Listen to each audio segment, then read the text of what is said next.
नमस्कार, आदाब। मैं अनूप सोनी क्राइम पेट्रोल सतर्क के ब्लैक हेडलाइंस अध्याय के आज के एपिसोड में आप सबका स्वागत करता हूं। यूं तो अपराध हर समाज का एक काला सच है जिसे ना चाहते हुए भी हमें स्वीकार करना पड़ता है, लेकिन जब एक पुलिस वाले का कत्ल होता है तो पूरे सिस्टम पर सवालिया निशान उठने लगता है। आइए देखते हैं कि 35 वर्षीय युवा कांस्टेबल सूरज सिंह की हत्या का राज क्या था और कौन था इस आपराधिक अध्याय का रचयिता।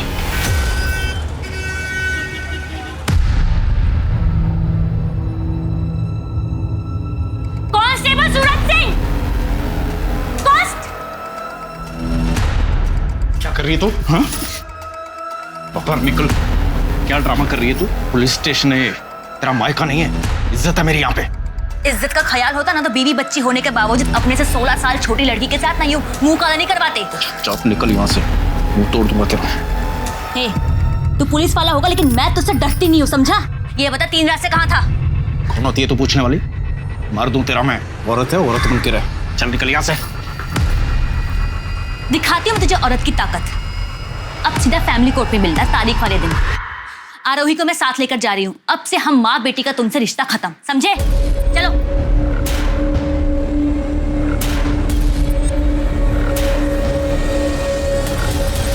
सॉरी सर, आगे से ऐसा नहीं होगा।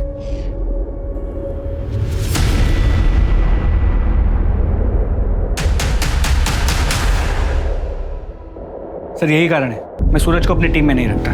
बिल्कुल ईमानदार नहीं है। घड़ी देखी थी उसकी, कितनी महंगी थी। सर नकली है। महंगी घड़ी की नकल भी 4 से 5 हजार की आती है। कितनी भी कीमती चीज हो तुम्हारे पास, तुम्हारा अगर परिवार तुम्हारे साथ नहीं है तो सब बेकार।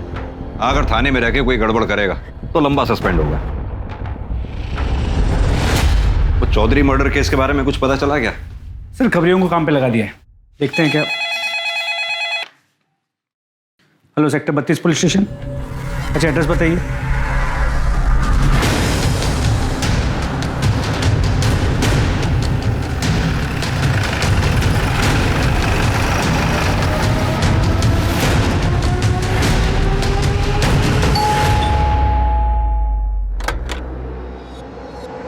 आइए सर। सर हमारी 7 साल की बेटी ईशा घर पर नहीं है। जैसा कि मैंने आपको फोन पे बताया था, हमने उसके दोस्तों से आस पड़ोस में सब जगह पता कर लिया सर, पर वो कहीं नहीं मिली। आपकी मेड का है जिसके बारे में आपने बताया था? ये इसी की लापरवाही का नतीजा है। ये मैडम खुद तो सो रही थी, अब पता नहीं मेरी बेटी कहाँ चली गई, किसके साथ चली गई, कौन लेके गया उसको। कहाँ पर है बच्ची? कौन आया था घर पे? साहब मुझे कुछ नहीं पता। मैं तो 2:30 बजे रोज की तरह उसको स्कूल से लेके आई। ईशा बेबी, पहले खाना खा लो, पहले खाना खाओ, मुंह खोलो। आंखें बंद कीजिए ईशा बेबी, तब तो नींद आएगी। खाना खिलाकर 3 बजे तक बेडरूम में सुला के दिया था और खुद रोज की तरह किचन में सो गई। मेरी जब 5 बजे आँख खुली ना तो मैं उसको ट्यूशन के लिए उठाने के लिए गई रूम में। ईशा तो वो नहीं थी वहां पे। ईशा बेबी, मैंने तुरंत साहब और मैडम को फोन किया। ईशा बेबी। बच्ची कभी खुद से भी बाहर निकलती थी? बताओ नीलू। एक मिनट। नहीं सर। घर में कुछ अटपटा लगा, जैसे दरवाजा खुला हो या सामान बिखरा पड़ा हो? नहीं। घर में इसके अलावा और कोई भी एंट्री है?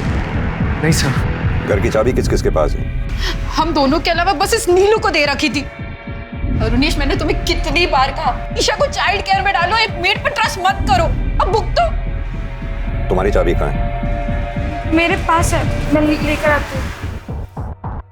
मलिक, घर की अच्छे से तलाशी लो, देखो आसपास कुछ मिलता है क्या? सर। सीमा, आस पड़ोस में पूछताछ करो। सर। साहब मेरी चाबी। सर 1 मिनट, यहाँ आइए।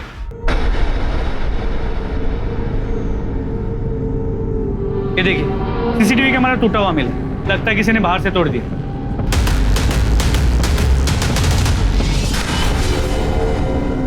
इसका डीवीआर कहाँ है? सर अंदर टीवी के पास।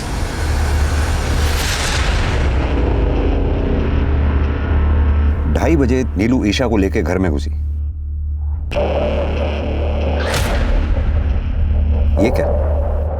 3:12 पे सीसीटीवी डैमेज हो गया। इसका मतलब ईशा खुद घर से बाहर नहीं गई है, उसे किडनैप किया गया है।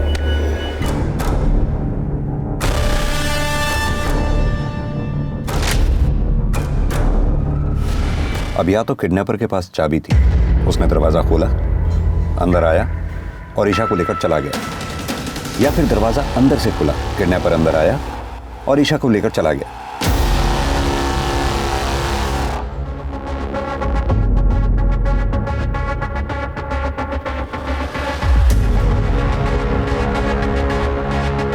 ये देखो, लगता है कैमरा किसी ने बाहर से तोड़ा। सर अंदर से भी तोड़ा जा सकता है।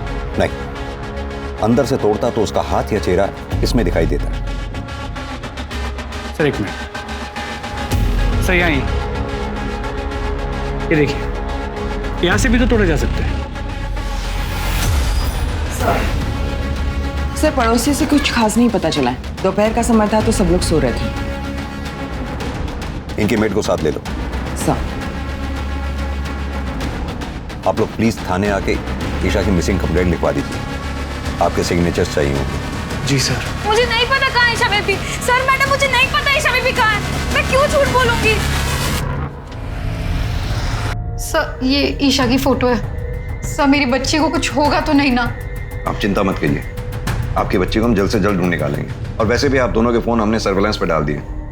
रैंसम के लिए जैसे ही कोई कॉल आएगा फौरन हमें पता चल जाएगा। अभी आप लोग घर जाइए।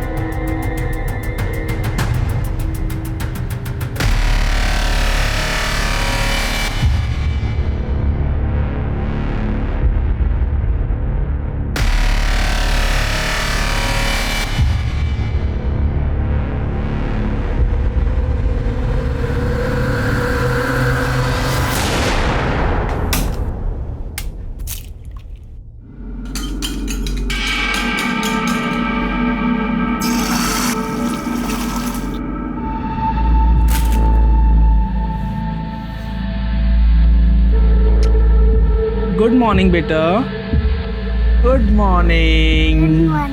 देखो मैं तुम्हारे लिए क्या लेके आया।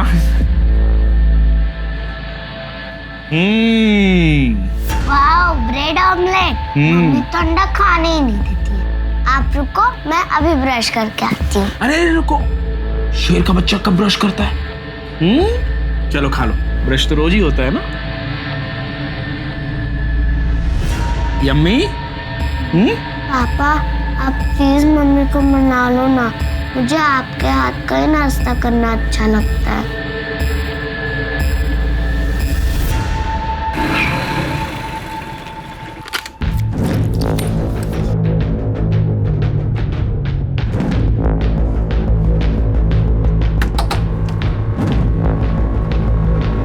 आगे बेटा, सब इंतजाम कर रखा है तेरे लिए, आजा।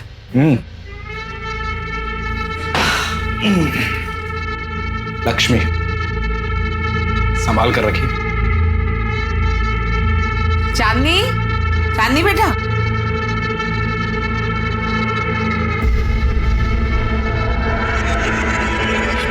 अरे आज जीजा जी आए हैं, खातिर कर उनकी।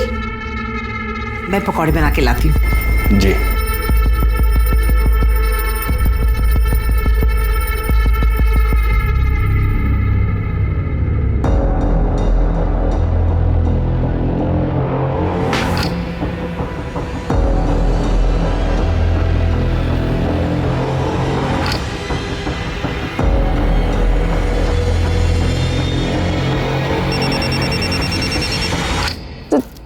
जीजू, दीदी का फोन आ रहा है।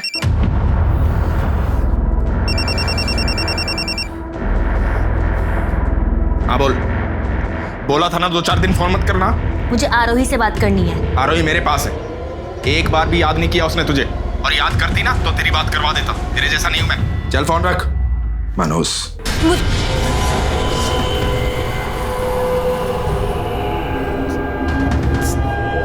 जीजू आज नहीं, प्लीज जीजू। आज मुझे खुश कर देना।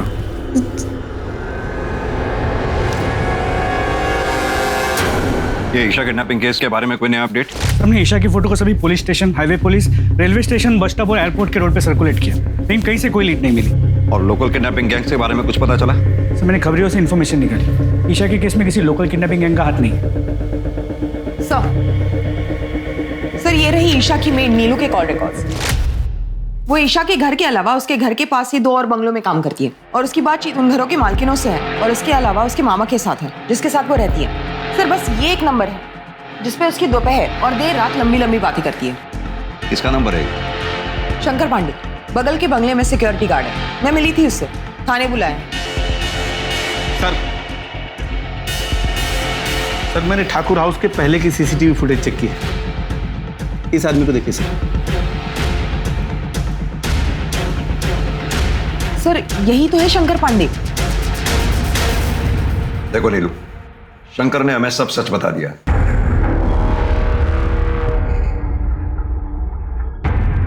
साहब आप मेरे मामा जी से कुछ मत कहिएगा, उनको पता चलेगा तो बहुत दुख होगा उनको। तो फिर सच सच बता दो ना। ईशा की किडनैपिंग में तुम्हारे साथ और कौन है? ये आप क्या बोल रहे हैं साहब? मैं तो ये बताने से मना कर रही हूँ कि शंकर और मैं एक दूसरे से प्यार करते हैं। ईशा बेबी की किडनैपिंग में कौन है मुझे नहीं पता। साहब हम लोग की बात का यकीन कीजिए, हम लोग रोज दोपहर को मिलते जरूर थे।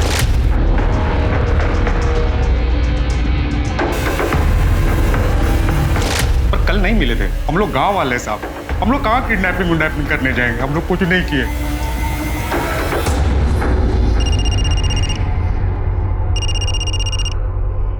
हेलो, तुम्हारी बेटी मेरे पास है, 25 लाख का इंतजाम करके रखो, कल फोन करूंगा। कौन बात कर रहा है? मेरी बात कराओ ईशा से। कौन था अरुणी? ये नंबर नोट करो जल्दी। हेलो सर अभी अभी ईशा के पिता अरुणेश ठाकुर को इस नंबर से फिरौती के लिए कॉल आया था। कॉलर कौन है? लोकेशन क्या है? कुछ पता चला उसके बारे में? सब्जी मंडी सेक्टर नंबर 23। कार किसी महेंद्र तोमर के नाम पर रजिस्टर्ड है। मैंने बात की उससे, वो सब्जी वाला है। किसी ने उसके फोन से रैंसम कॉल किया था। सीमा फौरन एक काम करो, इस सब्जी वाले से कांटेक्ट करो, उसको क्रॉस वेरीफाई करो ये झूठ बोल रहा है या सच। क्विक।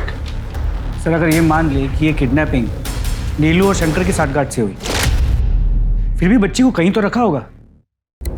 ये शंकर का घर और नीलू के मामा का घर, इन दोनों के घरों की तलाशी लो। और हाँ, 17 सितंबर को ठाकुर फैमिली जिस कॉलोनी में रहती है उस कॉलोनी के सामने से जितनी भी गाड़ियां गुजरी हैं, उस कॉलोनी के चारों तरफ जितने भी सीसीटीवी कैमराज हैं, उन सीसीटीवी कैमराज में उन गाड़ियों की फुटेज चेक करो। ईशा को किडनैपर पैदल तो लेकर गया नहीं होगा, जरूर वो किसी गाड़ी में लेके गया होगा। लेकिन सर वो तो बहुत ही बिजी एरिया है, 1400-1500 गाड़ियां गुजरी हैं। जितनी भी गाड़ियां हो सबके ओनर्स के बारे में पता करो। क्या पता किसी गाड़ी का मालिक ठाकुर फैमिली से कनेक्टेड हो। सर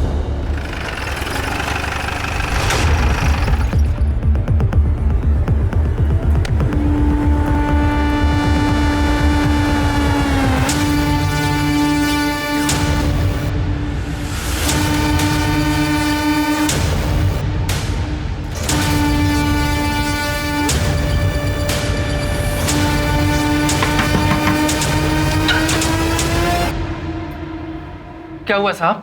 आप नीलू के मामा? जी साहब। हटी, घर की तलाशी लेनी, पूरे घर की तलाशी लो जल्दी। लेकिन हुआ क्या साहब? हमेशा के नीलू ने अपने मालिक की बेटी ईशा को किडनैप किया, यहाँ रखा है। किडनैप?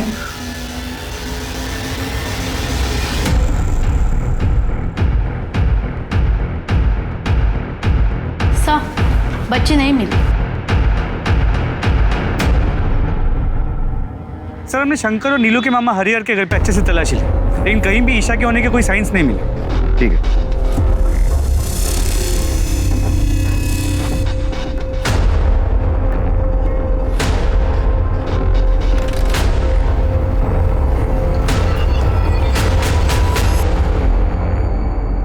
सर मैंने पता किया, वो सब्जी वाला जिसके फोन से रैंसम कॉल किया गया सालों से वहां पर सब्जी बेचता है। और सर उस एरिया में कोई सीसीटीवी कैमरा भी नहीं है जिससे कॉलर को आइडेंटिफाई किया जा सके। सर और एक बात, ईशा के स्कूल से एक नई बात पता चली है। क्या? वो अडॉप्टेड थी। सर हम दोनों एक वर्किंग कपल हैं। मेरा न्यूट्रिशन और सप्लीमेंट्स का काम है, बहुत ट्रैवल करना पड़ता है मुझे। और रूपम ब्यूटिशियंस और मेकअप आर्टिस्ट को ट्रेनिंग देती है, इसीलिए हमने एक बच्चा अडॉप्ट करने के लिए सोचा था। और सर हम उसको बहुत अच्छी परवरिश दे रहे थे। पता है हमें जितनी अच्छी परवरिश आप लोग दे रहे थे, तभी पिछली 2 पेरेंट टीचर्स मीटिंग्स में आप लोगों ने स्कूल अटेंड ही नहीं किया। पर आजकल अक्सर माँ बाप से पीटीएम छूट जाता है, ऐसे में हम कैसे अपनी बच्ची के गुनहगार हो गए? 17 सितंबर को दोपहर 2:30 बजे से 4:30 बजे के बीच में आप दोनों कहाँ पर थे? सर मैं अपने ऑफिस में था, सेक्टर 29 पे। और आप? सर मुझे याद नहीं है, मैं शायद सेक्टर 29 या 30 वाले सैलून के ब्रांच में रही होंगी। सर आप समझ भी नहीं पाएंगे इस समय हम किस चीज से गुजर रहे हैं। मैं जानता हूँ कि आप हमारी मदद करना चाहते हैं, पर कम से कम इस तरह के आरोप लगाकर हमें ट्रॉमेटाइज तो मत कीजिए ना। ठीक है, अभी आप लोग जा सकते हैं, जरूरत पड़ेगी तो फिर बुलाएंगे आपको। मलिक, इन दोनों को फिलहाल हम क्लीन चिट नहीं दे सकते हैं, इन दोनों पे नजर रखनी होगी। इन दोनों के लोकेशन डिटेल्स और सीडीआर दोनों निकलवाओ।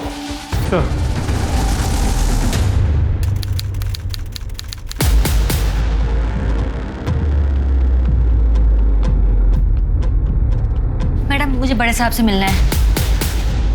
साहब मेरा पति कांस्टेबल सूरज सिंह मेरी बेटी आरोही को लेकर कहीं चला गया है और अभी उसका फोन भी बंद आ रहा है। सर सूरज सिंह तो 3-4 दिन से ड्यूटी पे भी नहीं आया। साहब मुझे मेरी बेटी की बहुत चिंता हो रही है साहब। आप घबराइए नहीं, शांति रखिए, हम दोनों को जल्द से जल्द ढूंढने की कोशिश करते हैं। पुलिस पर पहले से ही 7 साल की ईशा को ढूंढने का प्रेशर था और अब इसके बाद कांस्टेबल सूरज सिंह के अपनी 7 साल की बेटी आरोही के साथ गुम हो जाने से पुलिस की परेशानियां और बढ़ गई थी। ईशा को ढूंढने के लिए फरीदाबाद पुलिस ने अपनी पूरी ताकत झोंक दी। सारे सस्पेक्ट्स नीलू, शंकर पांडे, ईशा के माँ बाप अरुणेश और रूपम ठाकुर पर नजर रखने के बावजूद पुलिस के हाथ कोई सुराग नहीं लगा। पुलिस की एक टीम वारदात के दिन ठाकुर बंगलों के सामने से गुजरने वाली हर गाड़ी की पहचान करके उनके मालिकों से पूछताछ कर रही थी और ठाकुर परिवार के साथ उनका संबंध ढूंढने की कोशिश कर रही थी, लेकिन गाड़ियों की संख्या इतनी ज्यादा थी कि बहुत समय लग रहा था। इधर पुलिस को एक तालाब के पास सूरज के कपड़े, उसकी बाइक और एक दूसरे स्पॉट पर उसका मोबाइल फोन और सिम कार्ड मिल गया। और फिर दूसरे दिन एक ऐसी खबर आई जिससे फरीदाबाद पुलिस के होश उड़ गए।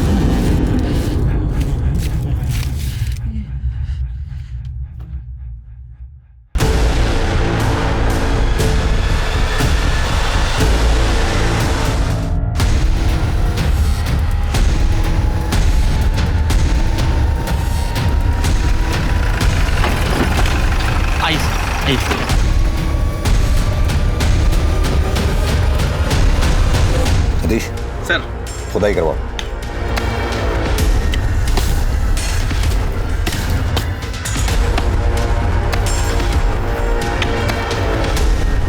रुको रुको रुको रुको रुको, आराम से धीरे धीरे मिट्टी हटा के निकालो बाहर। तो फिर सूरज की बेटी आरोही कहाँ है? आरोही का ईशा की किडनैपिंग से क्या लेना देना है? क्या आरोही भी किडनैप्ड है? सर ये केस अचानक से बहुत ही पेचीदा हो गया। हाँ तो पेचीदा हो गया, कोई बात नहीं, लेकिन इस केस की हर एक परत को हमें खोलना होगा। पहला, ईशा और सूरज सिंह एक दूसरे से कैसे मिले, इन दोनों को किसने मारा? तीसरा, सूरज की बेटी आरोही कहाँ गायब है? सर मैं नूरो फैमिली इसको फिर से पूछताछ के लिए बुलाता हूँ, शायद इस पूछताछ में कुछ जवाब उनके सिरे मिल जाए। हाँ, और साथ में ये अरुणेश, रूपम, सूरज, अनीशा, नीलू, शंकर पांडे, इन सब के कॉल रिकॉर्ड्स को क्रॉस वेरीफाई करो। जी सर। सूरज को तो उसके किए की सजा मिली। क्या किए की सजा मिली सूरज सिंह को? सूरज मुझसे रिश्ता तोड़कर मेरी बुआ की बेटी चांदनी के साथ अय्याशी कर रहा था। सूरज! थप्पड़ क्यों मारा? गनीमत है थप्पड़ मारा, जान से नहीं मारा। और तुझे तो मैं आज ही बुआ के घर छोड़ के आऊंगी। तेरा भला सोचा फुफेरी बहन है, घर के पास कॉलेज आने जाने में सुविधा होगी, और तू मेरे पति के साथ चल चल। अनीशा मेरी बात सुनो। मुझे तुमसे कोई बात नहीं करनी है। पता नहीं कब से चल रहा है ये सब। तू चल चल तू। उसके बाद मैं मायके चली गई, लेकिन मैं कुछ दिनों में वापस आ गई थी। मुझे लगा वो सुधर जाएगा, लेकिन साहब वो 3-3, 4-4 रातों तक वापस नहीं आता था और बोलता था कि मैं नाइट ड्यूटी पे हूँ और यहाँ मेरे बुआ के घर चांदनी के साथ पड़ा रहता था। तुम्हारी बुआ इस बारे में कुछ नहीं बोलती थी? सर पुलिस वाले को कौन क्या बोलेगा, और सूरज तो हर किसी को हरी पत्ती दिखाकर खरीद लेता था। हमने सुना है तुमने कांस्टेबल सूरज के खिलाफ दहेज मांगने का आरोप लगाकर तलाक की याचिका दायर की। हाँ तो उसने भी मुझ पर घर पे चोरी करने का इल्जाम लगाया था। साहब जिस दिन मैं थाने आई थी सूरज को ढूंढने, ये बता 3 रात से कहाँ था? कौन होती है तू पूछने वाली? तब मैंने उसकी आंखों में देखा था, उसको बिल्कुल भी शर्म नहीं थी। मैं समझ गई थी कि सूरज के साथ मेरी जीवन रेखा यहीं समाप्त होती है। और इसीलिए तुमने सूरज सिंह की जीवन रेखा समाप्त कर दी। बड़ी सोची समझी साजिश के तहत तुमने अपनी बेटी आरोही को कहीं छुपा रखा। जरूर तुमने सूरज सिंह को ईशा के साथ दुष्कर्म करते हुए देख लिया होगा। उसी गुस्से में आकर तुमने सूरज सिंह को मार डाला। सूरज सिंह की हत्या करते वक्त तुम्हें ईशा ने देख लिया। कहीं तुम्हारा भांडा ना फूट जाए इसलिए तुमने ईशा की भी हत्या कर दी। और इतना ही नहीं, ईशा को तुमने इतनी बेरहमी से मारा कि उसका चेहरा तक कुचल डाला, ताकि लोगों को पता ही ना चल सके कि वो लाश आरोही की है या फिर ईशा की। सर आप ये क्या कह रहे हैं सर? मैंने ऐसा कुछ भी नहीं किया है। आप प्लीज मेरी आरोही को ढूंढ दीजिए, मुझे उसकी बहुत फिक्र हो रही है, प्लीज सर। तुम अपनी बेटी आरोही से आखिरी बार कब मिली थी? 18 तारीख को, जब सूरज मेरे मायके आया था उसे लेने। कैसा है मेरा बेटा? पापा आपके लिए क्या लेके आए? ये देखो। थैंक यू मेरे प्यारे पापा। मेरा प्यारा बेटा। कहाँ लेकर जा रहे हो? क्यों? बाप हो इसका, कहीं भी लेके जाऊं। ठीक है ले जाओ, लेकिन जल्दी वापस छोड़ देना, क्योंकि मैं उस घर में वापस नहीं आऊंगी। चला बेटा। सीमा, इनकी बेटी की फोटोग्राफ्स और डिटेल ले लो। सर चलिए।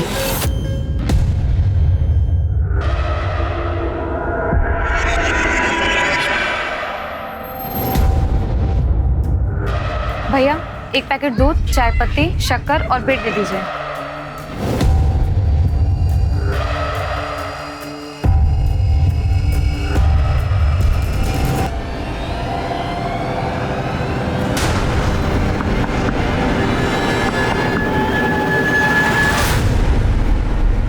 सर पॉसिबिलिटी है कि सूरज सिंह ने चांदनी के साथ मिलकर ईशा को किडनैप किया।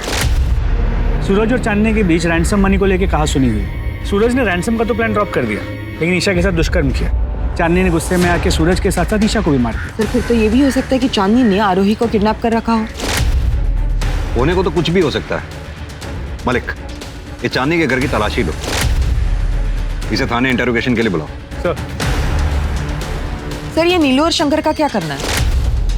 नीलू और शंकर के रिश्तेदारों को बोलो कोर्ट जाकर इन दोनों की बेल करवाएं। सर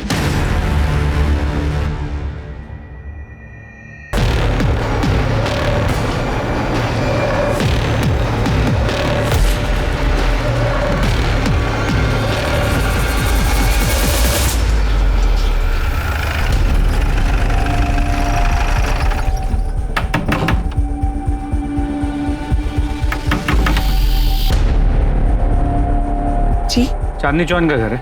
मेरी बेटी है वो। चांदनी का है, बुलाइए उसे। सब चांदनी को तो दिल्ली गए हुए 7 दिन हो गए। घर की तलाशी लो। लेकिन हुआ क्या है साहब? तुम कौन हो? मैं श्रवण, चांदनी दीदी मेरी बड़ी बहन है। अपनी बहन को फोन लगाओ। स्पीकर पर लगाओ।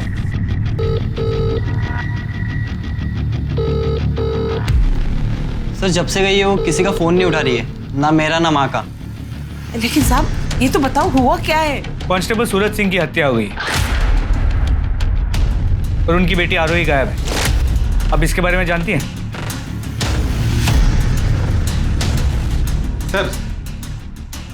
सर अंदर बच्ची तो नहीं मिली, पर ये मिला। कितने पैसे? कहाँ से? साहब वो सूरज ने मुझे दिए थे संभाल कर रखने के लिए। लक्ष्मी, संभाल कर रखिए। तेरी माँ सच बोल रही? मुझे नहीं मालूम। ठीक है, मालूम कर दे। ले चलो थाने में। एक पुलिस वाले की बहन होकर इतनी नासमझी आप कैसे कर सकती हैं?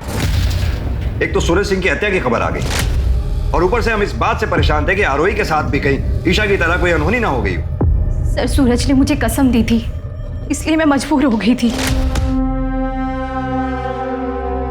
शीतल, आरोही को अपने पास रखना और कुछ भी खाने पीने का मांगे तो इसे दे देना। और हाँ, अनीशा का फोन मत उठा, उसे पता नहीं लगना चाहिए कि आरोही तुम्हारे पास है। ऐसा हुआ तो मेरा मरा मुंह देखोगी। 2-4 दिन अपनी बेटी से दूर रहेगी ना, तो पता लगेगा उसे औलाद से दूर रहने का दर्द क्या होता है। इसीलिए अनीशा का जब फोन आया तो मैंने उसे नहीं बताया कि आरूही मेरे पास है। हमारी आखिरी बार अपने भाई सूरज सिंह से कब बात हुई थी? सर 19 तारीख को शाम 4 बजे। अनीशा ने हमारी जिंदगी बर्बाद कर दी है। मुझे तो पूरा यकीन है कि सूरज को भी उसी ने मरवाया होगा। पहले तो अपनी बहन को घर लेकर आ गई और फिर बोलने लगी कि सूरज की उसके साथ दोस्ती हो गई है। सब जानती हूँ मैं। तलाक देने के बहाने सूरज की प्रॉपर्टी हथियाना चाहती थी, इसीलिए तो उसने आरोही को हमसे दूर रखा था। आरोही, आरोही, आरोही।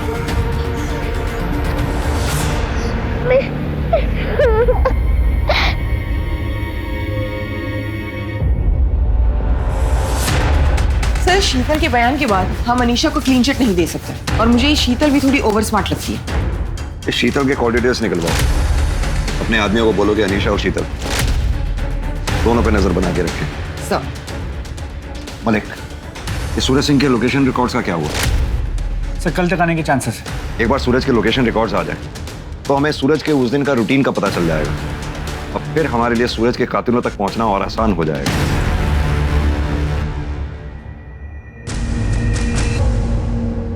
बेटा सब ठीक हो जाएगा। कल से नए दिन की शुरुआत है। हिम्मत बनाए रखो।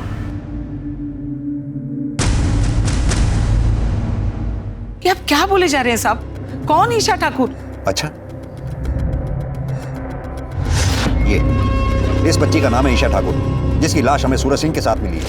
मेरा यकीन कीजिए साहब, मैं सच कह रही हूँ, किसी को नहीं मारा मैंने। सर एक मिनट। सर ये देखिए सूरज सिंह के call records. Sir Suraj Singh ने ईशा की मां रूपम से किडनैपिंग के दूसरे दिन ही बातचीत की है। सर ये देखिए, इसलिए मैंने सूरज सिंह के लोकेशन डिटेल्स चेक किए तो सूरज सिंह ठाकुर बंगलो गया और तब रूपम ठाकुर का लोकेशन भी वही का दिखा रहा है। सर ये देखिए, ये सच है।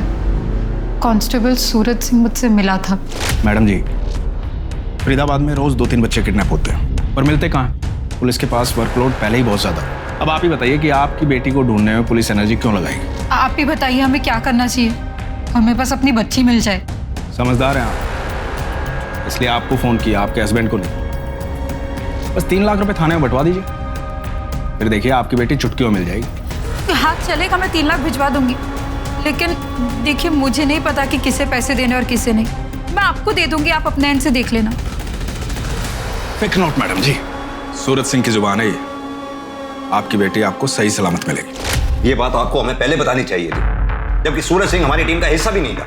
मैं बताती सर, पर जब हमें ईशा के साथ साथ सूरज का मर्डर का पता चला तो हमने ये बात नहीं उठाई। आप लोग अभी जा सकते हैं। सर अब तो क्लियरली है सूरज गुनहगार लग रहा है। उसे ईशा की किडनैपिंग का पता था, शायद उसी ने ईशा के साथ दुष्कर्म किया, किसी ने उसे देख लिया और उसे मार दिया। सर फिर तो मारने वाले ईशा के माँ बाप भी हो सकते हैं। सूरज ने रूपम ठाकुर से पैसे लिए थे, उसने बच्ची लौटाने के लिए उन्हें बुलाया होगा और फिर और ज्यादा पैसे मांगे होंगे। उन्होंने देने से मना कर दिया तो सूरज सिंह ने ईशा के साथ दुष्कर्म किया और उसे मार दिया होगा और फिर गुस्से में आके अरुणेश ने या रूपम ठाकुर ने सूरज सिंह को मार दिया होगा। ये रूपम और अरुणेश, इन दोनों पे नजर बनाए रखो। मलिक, ये चांदनी चौहान का लोकेशन ट्रेस हुआ? जी सर, दिल्ली की लोकेशन। तो दिल्ली के लिए फौरन रवाना हो। दिल्ली की पुलिस की मदद से उसे अरेस्ट करके लाओ। सर, सूरज सिंह और ईशा ठाकुर की पोस्टमार्टम रिपोर्ट आ गई। दोनों मौतें 19 सितंबर को 8:30 से 10:30 बजे के बीच में हुई हैं। पर ये सूरज सिंह के पेट में अल्कोहल की मात्रा बहुत ज्यादा पाई गई। कमाल की बात है सीमा, सूरज सिंह के सर पर हत्यारे ने 2 बार वार किया। पहली बार किसी भारी डंडे से। सर यानी कातिल ने सूरज सिंह को एक बार मारा, वो मरा नहीं तो दोबारा वार किया। सीमा, तुम्हारा शक सही था, ईशा के साथ दुष्कर्म हुआ। सर सीमेंट ट्रेसेस के बारे में कुछ मेंशन है? मैंने सूरज सिंह का जो डीएनए टेस्ट करवाया था वो ईशा के प्राइवेट पार्ट से मिले स्किन सेल के डीएनए से मैच नहीं करता। सर यहाँ पर तो अपनी पूरी की पूरी थ्योरी उल्टी पड़ती है, यानी कि सूरज सिंह ने ईशा के साथ दुष्कर्म नहीं किया, हो सकता है उसके किडनैपर साथी ने किया हो और फिर झगड़े में दोनों को मार दिया होगा। सीमा, अब हमें यह पता लगाना होगा कि ईशा का किडनैपर, रेपिस्ट, मर्डरर कौन था और उसका सूरज सिंह के साथ क्या कनेक्शन था। राइट सर, वो उन गाड़ियों के बारे में जो मैंने पता करने के लिए कहा था, जो ठाकुर कॉलोनी के घर के बाहर से उस दिन गुजरी थी, कुछ पता लगा उनके बारे में? सर काम चल रहा है, लेकिन अब तक जितने भी व्हीकल ओनर से बात हुई है उनका ठाकुर फैमिली से दूर दूर तक कोई लेना देना नहीं। बाकी जितने भी व्हीकल ओनर्स बचे हुए हैं उनकी भी जांच पड़ताल जारी रखो। सर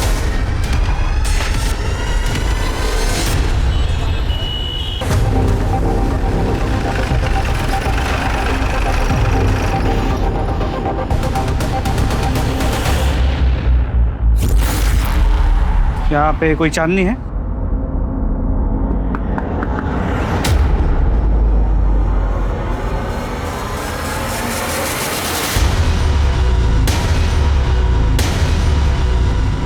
सर पुलिस वाले को मारना मजाक है क्या?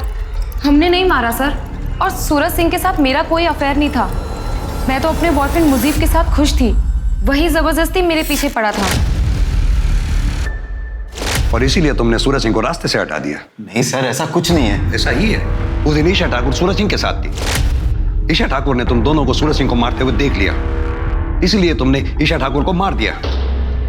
और इतना ही नहीं, उसे मारने से पहले मुझे तुमने उसके साथ दुष्कर्म भी किया। सर ये सरासर झूठ है सर, क्या बोल रहे हो आप? आपके पास क्या सबूत है? सबूत है ना, ये लोकेशन रिकॉर्ड, जिससे साफ जाहिर होता है कि 19 सितंबर की रात को तुम तीनों यानी कि सूरज सिंह और तुम दोनों की लोकेशन एक ही जगह थी। बड़ी सोची समझी साजिश के तहत तुम लोगों ने सूरज सिंह को अपने घर खाने पे बुलाया, उसे दारू पिलाई। सूरज सिंह को जब ये पता लगा कि ईशा ठाकुर को किडनैप करके तुम लोगों ने घर में रखा हुआ है, तुम लोग उसी साजिश के तहत ईशा ठाकुर और सूरज सिंह को खेत पे ले गए, जहाँ ले जाकर दोनों को मार दिया। अरे सर आप तो बिल्कुल टीवी सीरियल जैसा बता रहे हो, इतना कुछ भी नहीं हुआ था। एग्जैक्टली क्या हुआ था वो मैं आपको बताती हूँ। उस दिन मेरा बर्थडे था। Happy birthday to you, happy birthday dear चांदनी।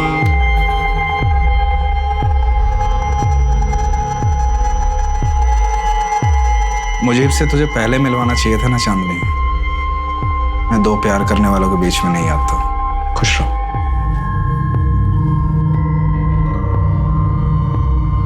मैं भी घर जाके अनीशा से बात करूंगा, फिर से अपनी दुनिया बसाओ। बस उसके बाद जीजा जी अपने घर के लिए निकल गए और 1 घंटे बाद मैं और मुजीब दिल्ली के लिए निकल गए। सूरज सिंह घर के लिए निकला जरूर, लेकिन घर पहुंचा नहीं। सर अब आगे क्या हुआ हमें क्या मालूम, आप खुद सोचिए ना, अगर हम लोगों ने ये कांड किया होता तो हम अपना मोबाइल नहीं बंद करते। बंद नहीं किया तो क्या हुआ? तुम फोन उठा भी तो नहीं रही थी। सर वो तो इसलिए क्योंकि माँ मुजीब को पसंद नहीं करती थी, वो बेवजह का ज्ञान बांटने लगती। तो चांदनी का बयान सही है। सूरज की मोबाइल की लोकेशन रात 10 बजे तक चांदनी के घर की थी, और उसके बाद उस जगह की जहाँ पे हमें सूरज के कपड़े और मोबाइल मिले। वारदात की जगह कोई सीसीटीवी भी नहीं है, वरना सब क्लियर हो जाता। ये ईशा ठाकुर के पास सूरज सिंह पहुंचा कैसे? कोई कनेक्शन भी तो नहीं मिल रहा। सर शायद ईशा चांदनी के घर पे और सूरज उसे वहां से लेके निकला। लेकिन मलिक ये बस एक थ्योरी है, हमारे पास कोई सॉलिड एविडेंस नहीं है। ये ईशा ठाकुर के केस में कौन कौन प्राइमरी सस्पेक्ट्स हैं? सर ईशा के माँ बाप रोनेश और रूपम ठाकुर, सिक्योरिटी गार्ड शंकर पांडे और मेड नीलू। लेकिन फिलहाल तो ये सब क्लियर दिख रहे हैं। सूरज सिंह के केस में सर सस्पेक्ट्स तो बहुत। सूरज की बहन शीतल, उसकी बीवी अनीशा, उसकी साली चांदनी, चांदनी की माँ पूनम, चांदनी का बॉयफ्रेंड मुजीब और ईशा के माँ बाप रोनेश और रूपम। इन सबके पास मोटिव थे। मलिक, ये पूनम, चांदनी और मुजीब, इन तीनों को छोड़ दो, लेकिन हाँ मुजीब का सीमेंट टेस्ट कराओ। अगर ईशा की बॉडी में मिले सीमेंट से मुजीब खान का सीमेंट मैच कर गया तो मतलब साफ है, ईशा का रेपिस्ट मुजीब खान ही है।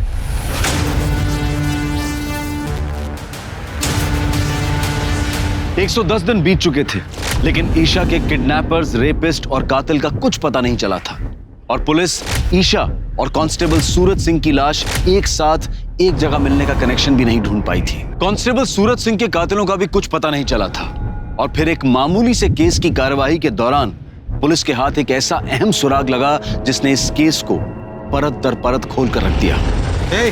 चलो उठो तुम सब, उठो। अभी तो छोड़ रहा हूं, और आगे से तुम सबके खिलाफ बाइक रेसिंग की कोई भी कंप्लेंट आई ना तो सीधा अंदर कर दूंगा, समझे? चलो सीधे अपने अपने घर जाओ।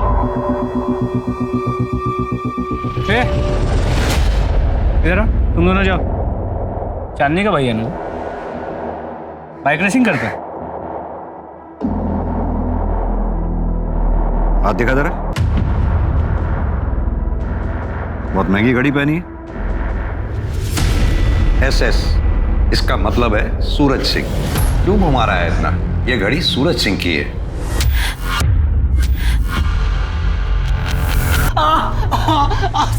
तेरे सूरज जीजा जी ने मरने के बाद ये घड़ी तुझे उपहार में दी थी? साहब बता दो। बता। साहब मुझे सूरज जीजा जी की घड़ी, बाइक, मोबाइल और कपड़े ठिकाने लगाने का काम मिला था साहब। मुझे जैसा कहा गया था मैंने वैसा किया साहब।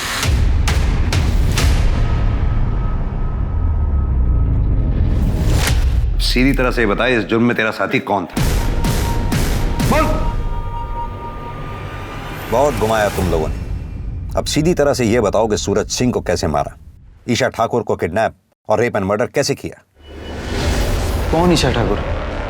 सर ईशा को हमने आज तक देखा ही नहीं, तो कैसे किडनैप करेंगे और क्यों मारेंगे? तू तो पहले ही दिन से झूठ बोल रहा है। तेरी बात का यकीन करूं भी तो कैसे?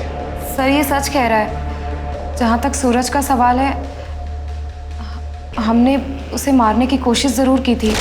जीजू, नदी किनारे चलें क्या? ठंडी हवा में थोड़े मजे भी ले लेंगे।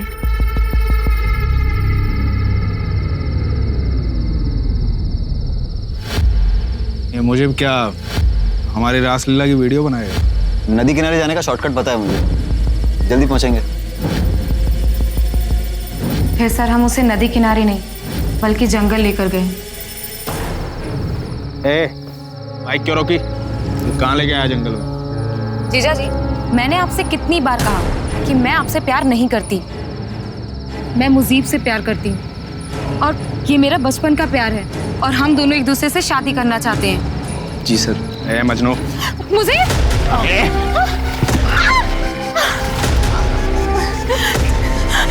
जीजा प्लीज।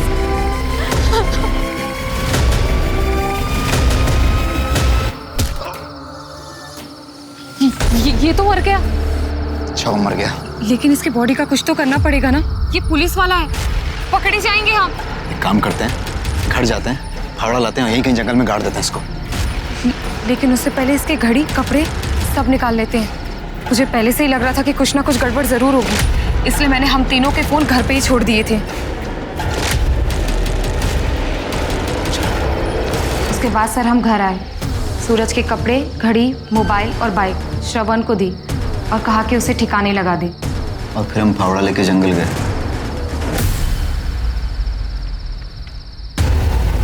यही तो मारा था उसे।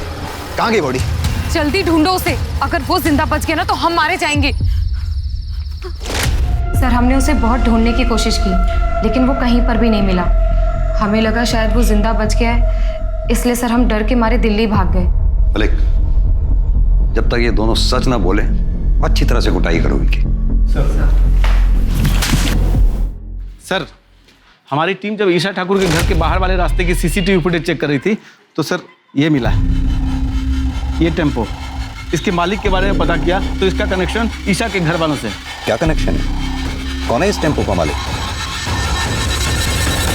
हाँ, तो ये सारा हंगामा तेरा खड़ा किया गया है।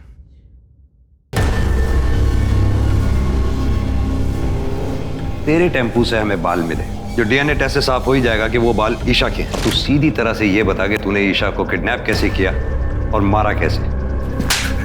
बोल। बताता हूँ। नीलू जब भी घर पे आती थी उससे बताती थी कि उसका सेठ अच्छा आदमी है, बहुत अमीर है, उसकी एक बेटी है, वो अपनी बेटी के लिए कुछ भी कर सकता है। ये बात मेरे मन में बैठ गई थी साहब। मैंने एक नया टेम्पो लिया था, उसके पैसे भरने थे। मैंने ईशा को किडनैप करने का सोचा और बंगले पे नजर रखने लगा साहब। शंकर और नीलू के चक्कर का पता चल चुका था मुझे। मैंने सोचा उसी आड़ में किडनैप करूं। नीलू के पास एक चाबी होती थी, मैंने पहले ही घर पे साबुन पे चाबी का निशान ले लिया था साहब। सीसीटीवी कैमरा पहले ही देख चुका था। मैं बड़ी होशियारी से घर में घुसा और डंडे से कैमरा तोड़ दिया, फिर चाबी से दरवाज़ा खोलकर अंदर घुस गया साहब और भाजी वाले से फ़ोन लेकर फिरौती के लिए कॉल किया। लेकिन जब आप लोग मेरे घर पर तलाशी करने के लिए आए तो मैं बहुत डर गया साहब। मुझे लगा कि मेरी चालाकी बेकार गई, पुलिस मुझे पकड़ लेगी।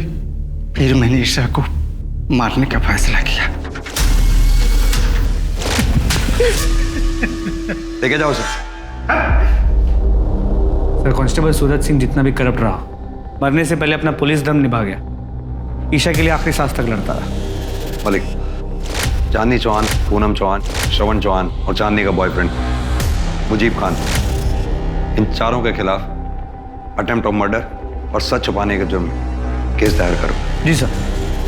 आज के समय में शायद कोई भी कभी भी धोखा दे सकता है, चाहे वो खून का रिश्ता हो या फिर मामूली जानकार, पर सतर्क रहना ही अपराध से बचने की सबसे पहली सीख है। देखते हैं हमारे आज के एपिसोड की दूसरी कहानी। नमस्कार, आदाब। मैं अनूप सोनी क्राइम पेट्रोल सतर्क के ब्लैक हेडलाइंस अध्याय के आज के एपिसोड में आप सबका स्वागत करता हूं। जब भी हमारी सोच सच से जुड़ी हुई होती है, तब शायद हम एक सुलझी हुई जिंदगी जी रहे होते हैं, लेकिन हर इंसानी मन का एक अलग संसार होता है, जिसमें वो अपनी सोच का एक ऐसा ताना बाना बुन लेता है जिसमें चाहे जितना भी झूठापन क्यों ना हो, उसके लिए वही सच होता है। ये केस एक ऐसे ही अचरज से जुड़ा था, और इस केस में जो सामने आने वाला था वो इतना अचंभित कर देने वाला था कि इस केस से जुड़ी खबरें लगभग हर अखबार की फ्रंट पेज हेडलाइन बन जाने वाली थी।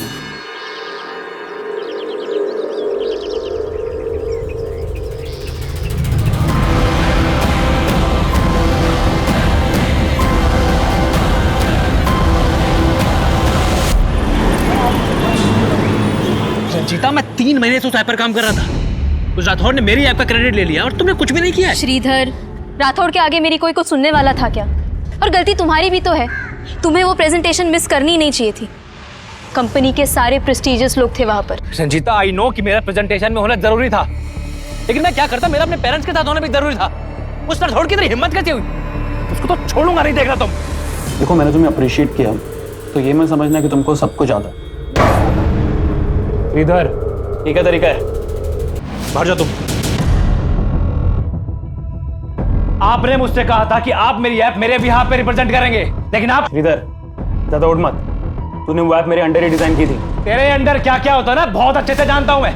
अगर बाहर जाके मुंह खोल दिया ना मैंने, अगर मुंह खोला ना तो मुझे भी मुंह तोड़ना आता है। तेरी जॉब मेरे एहसान का एक पट्टा है। एक चुटकी में पट्टा उतारूंगा और दूसरी चुटकी में तुझे ब्लैकलिस्ट कर दूंगा। ये क्या कर रहा है? मैं तेरी पेन ढीली करने जा रहा था। उसके बाद तुम मेरे सामने चुटकी बजाएगा तो भी उतरेगी, और हाथ जोड़ के गिड़गड़ाएगा ना तो भी तेरी पेंट उतरेगी। उसके बाद मेरे ये जो पट्टा है ना, यही तेरे काम आएगा। तुझे तो देख लूंगा मैं।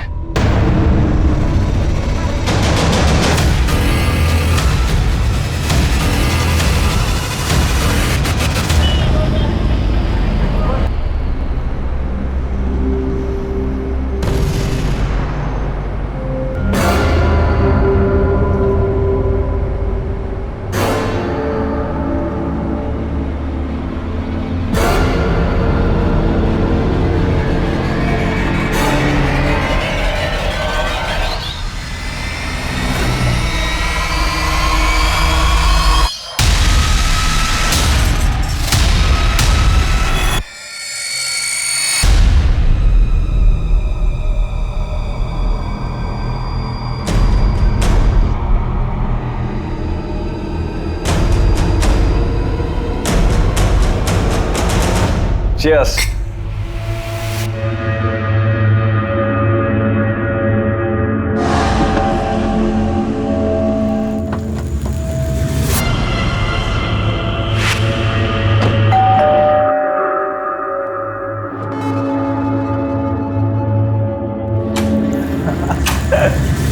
श्रीधर,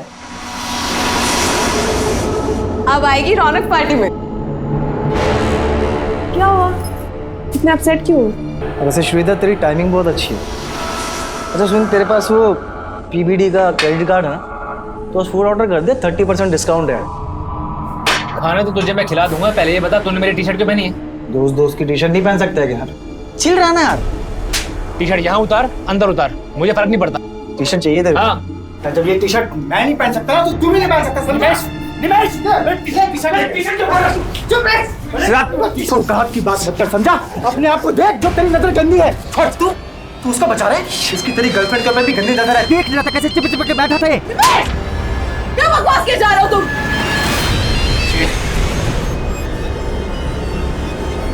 ये लड़का फोन ही नहीं उठा रहा। पता नहीं क्या क्या चल रहा होगा इसके दिमाग में।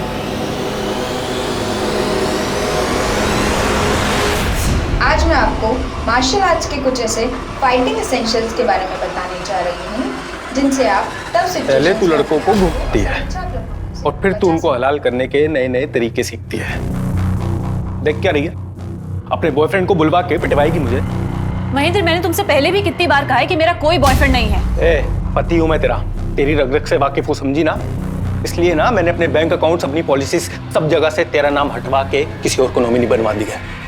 तुम्हें लगता है कि मैं मर्डर करवाऊंगी तुम्हारा?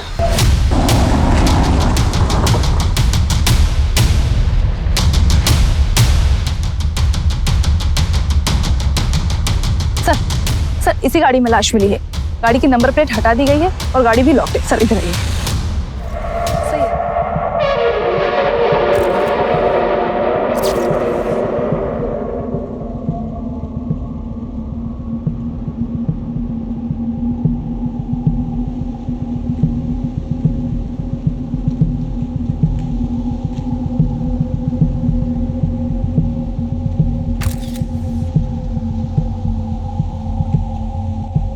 सर, गाड़ी में गाड़ी के पेपर्स नहीं है, सिर्फ गाड़ी के फर्श पे पानी की खाली बोतल पड़ी है। इस बंदी की ना तो कोई आईडी है, ना ही पर्स वगैरह है। किलर चाहता नहीं होगा कि विक्टिम की कोई आइडेंटिटी पता चले, इसीलिए पर्पसली गाड़ी के नंबर प्लेट भी हटा दी और गाड़ी में कुछ भी ऐसा नहीं छोड़ा है जिससे विक्टिम को लेकर कोई लीड मिल सके। और एक बात सर, जिस तरह से टेप और पॉलिथीन लपेट के इस बंदी का मर्डर किया गया, ऐसा लग रहा है कि किलर्स एक से ज्यादा होंगे। लाश की पहचान करना पुलिस के लिए मुश्किल नहीं था, लेकिन इस केस की गुत्थी सुलझाना बेहद मुश्किल था, क्योंकि इस अचंभित कर देने वाले क्राइम सीन को रचने वाला दिमाग पुलिस को घुमाने में खुद को माहिर समझता था। पर वो दिमाग था किसका, उसका मकसद क्या था, यह पता करना वाकई में चैलेंज था।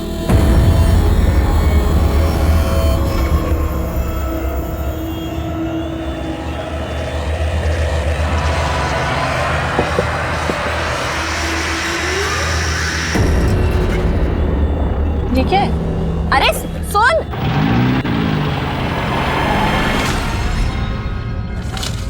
इस पेन ड्राइव में मेरी मोहब्बत का पैगाम है, देख जरूर लेना।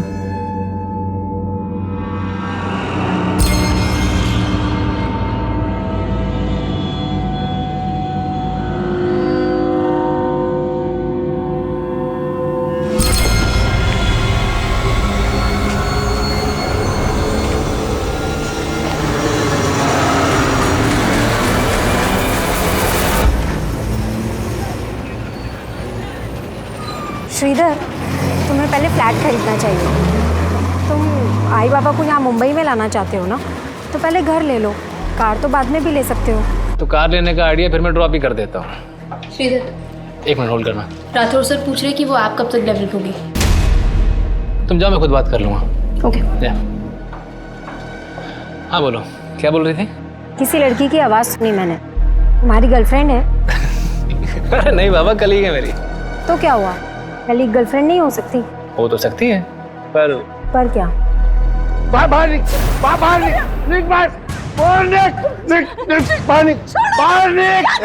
मैं तुम्हें बाद में कॉल करती हूँ। हेलो।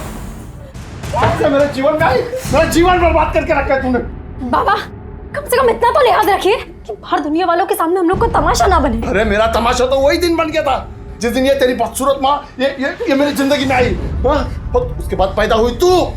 ये तुम दोनों के दोनों मेरे लिए पनौती।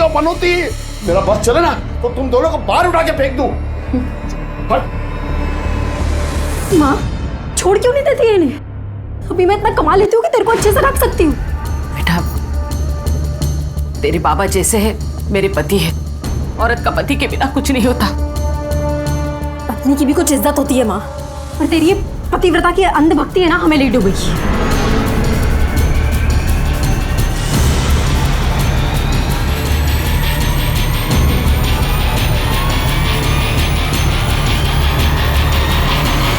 तुम तो कहती थी कि हमें कभी नेगेटिव नहीं होना चाहिए, और तुम खुद अपने पापा को लेकर इतनी नेगेटिव हो। मेरे बाबा उस कैटेगरी में नहीं आते। उनका बस चले तो ना वो मेरी आई को जिंदा छोड़ेंगे और ना मुझे। फिर तो तुम्हें पुलिस के पास जाना चाहिए, इसे इतना लाइटली मत लो। तुम पुलिस के पास गए? तुम्हें शक था ना कि कोई तुम्हारी जान ले सकता है? मेरी फिक्र मत करो, मैंने ऐसे पत्ते बिछा दिए हैं कि कोई मेरा बाल भी बांका नहीं कर सकता। सर इसकी मौत दम घुटने की वजह से ही हुई है, लेकिन मरने से पहले से बेहोश किया गया था। इसकी बॉडी में सेडेटिव के ट्रेसेस मिले हैं। सेडेटिव्स? जी, जो बोतल गाड़ी में मिली थी उसमें उसी सेडेटिव के ट्रेसेस थे। इसलिए बॉडी पर स्ट्रगल के साइन नहीं मिले। पानी की बोतल गाड़ी में मिली, हो सकता है किलर्स भी गाड़ी में मौजूद हो और उन्होंने उस पानी की बोतल में सेडेटिव मिला दिया हो जानबूझकर। हो सकता है सर कार विक्टिम की हो, इसलिए कार की नंबर प्लेट गायब कर दी गई।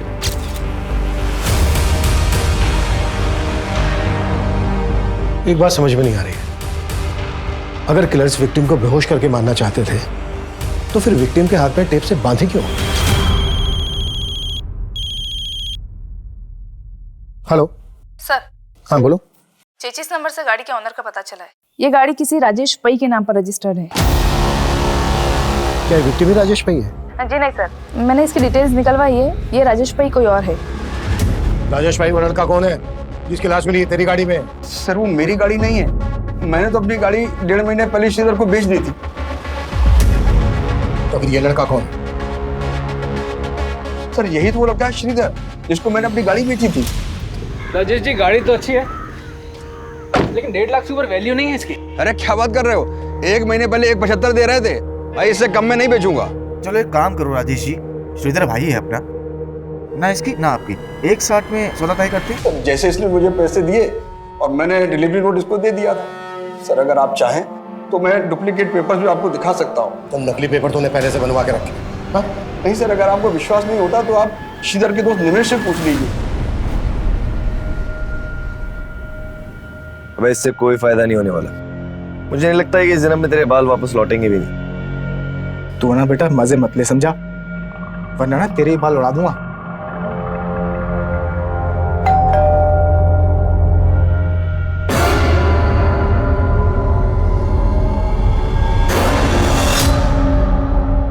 श्रीधर यहीं रहता था? जी सर। पर सर श्रीधर तो गांव गया हुआ है। गांव गया हुआ है? जी सर। लेकिन श्रीधर की लाश मिली है। लाश? जी सर ये बात सही है कि श्रीधर ने राजेश से गाड़ी खरीदी थी, लेकिन मैं सच में ही नहीं पता कि उसके साथ ये सब कैसे हो गया। तुम लोगों ने श्रीधर को आखिरी बार कब देखा था? 4 दिन पहले सर, जब वो गांव जाने के लिए निकल रहा था। अबे तू इतनी रात को कहाँ जा रहा है श्रीधर? घर जा रहा हूँ पेरेंट्स से मिलने के लिए।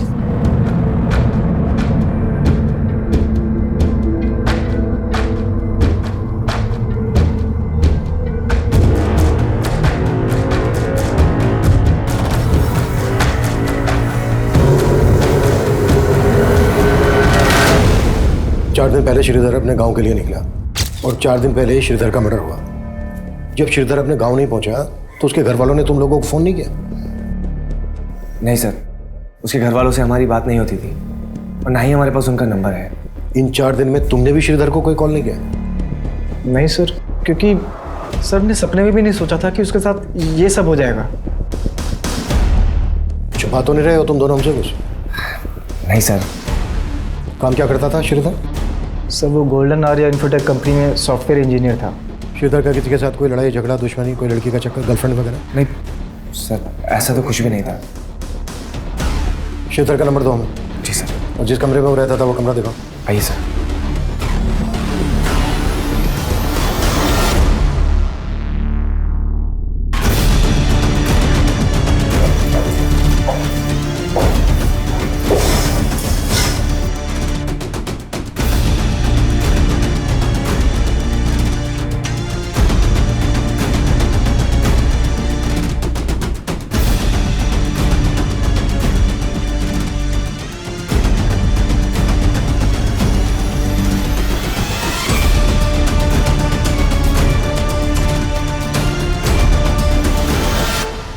श्रीधर अपने गांव के लिए जा रहा था तो जाहिर सी बात अपने साथ कुछ सामान भी लेकर गया होगा। सर जब वो गया था उसके पास एक लैपटॉप बैग था।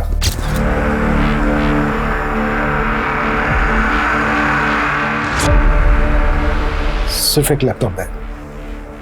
कोई दूसरा बैग, लगेज बैग वगैरह लेकर नहीं गया अपने साथ? नहीं सर, वो उसका लैपटॉप बैग बड़ा था, हो सकता है उसमें कुछ कपड़े।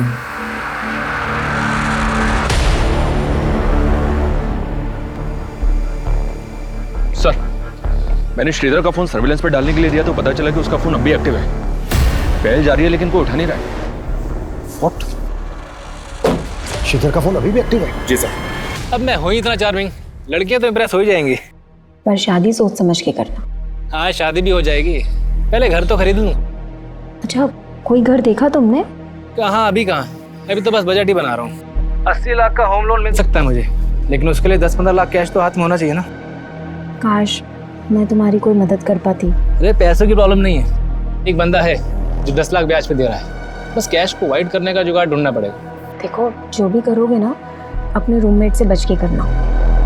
अरे मैंने तो अपने बॉस की हवाइयाँ उड़ा दी, फिर रूममेट्स तो मेरे आगे प्या दें। श्रीधर, 1 मिनट। श्रीधर, आई के 20 मिस कॉल्स आए, पता नहीं आज बाबा ने क्या कर दिया होगा। मुझे अभी जाना होगा, मैं रखती हूँ।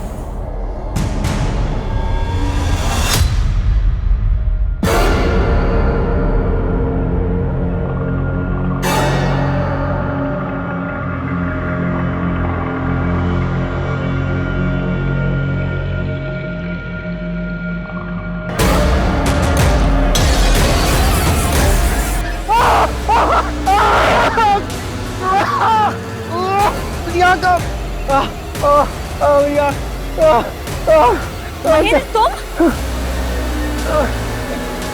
क्या कर दिया ये? आई, क्या हुआ?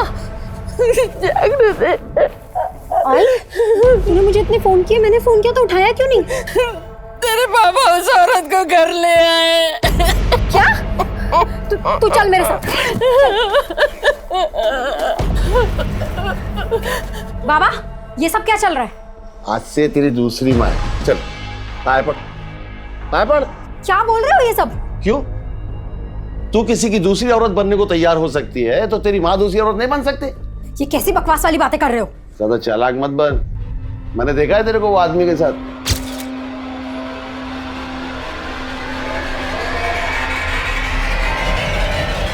आपका पूरा दिमाग खराब हो गया है बाबा। अभी शर्मा मत। अच्छा क्या तूने खुद ही ढूंढ लिया अपने लिए? जा जा, भाग जा उसके साथ। वैसे भी कोई दूसरा मिलने वाला नहीं तेरे, जा।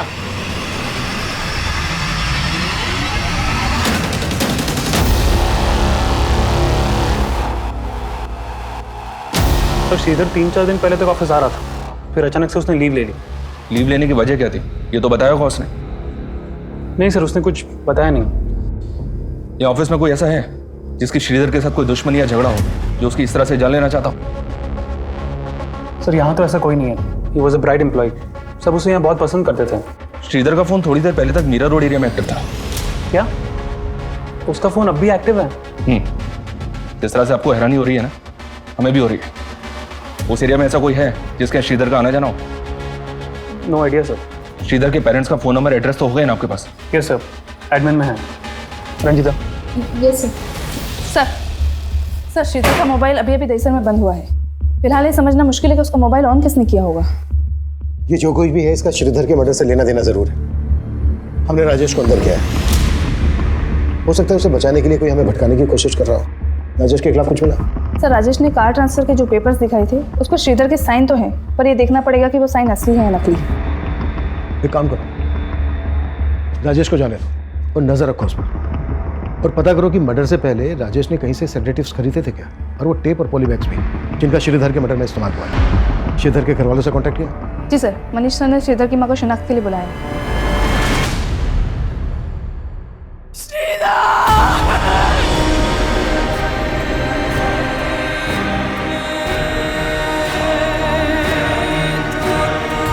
अम्मा, दिन रात काम करूंगा तभी तो यहाँ घर ले पाऊंगा। आपको और पापा को यहाँ भी तो लेकर आना।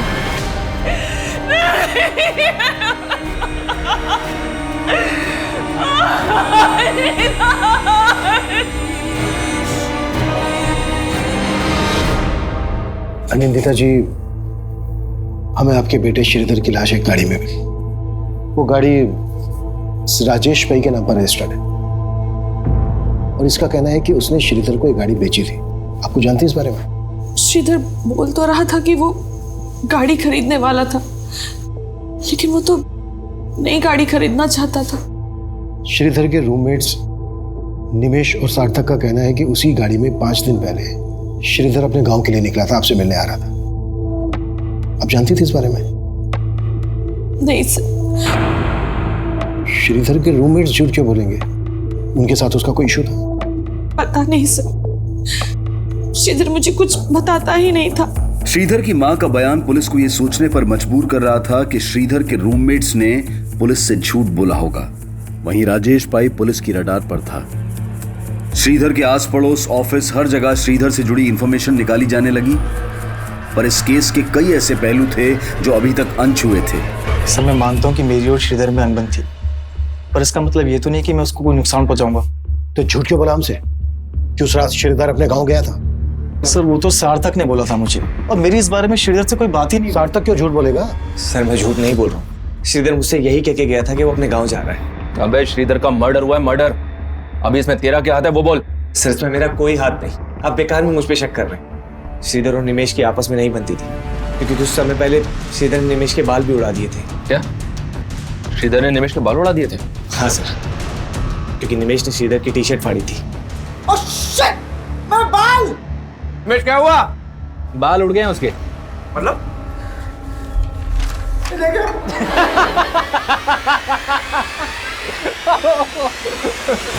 तूने मेरी टी शर्ट फाड़ी थी ना, इसलिए मैंने तेरे शैम्पू में हेयर रिमूवल मिला दिया था।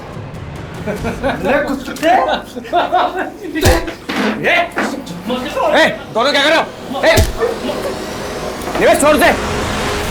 सर उस दिन के बाद से निमेश बात बात पे बोलता था कि वो श्रीधर से ऐसा बदला लेगा कि वो कभी नहीं भूलेगा। सर, वो तो मैंने गुस्से में बोल दिया था, और इसका मतलब ये थोड़ी है कि मैं उसको मारूंगा। ये सार्थक घुमा रहा है आपको सर, और मैं अब दावे के साथ कह सकता हूँ कि श्रीधर गांव गया ही नहीं होगा। सार्थक नहीं किया कुछ ना कुछ। अच्छा, वजह क्यों करेगा सार्थक ऐसा? क्योंकि श्रीधर ने सार्थक से उसकी गर्लफ्रेंड छीन ली थी। कौन गर्लफ्रेंड? दृष्टि।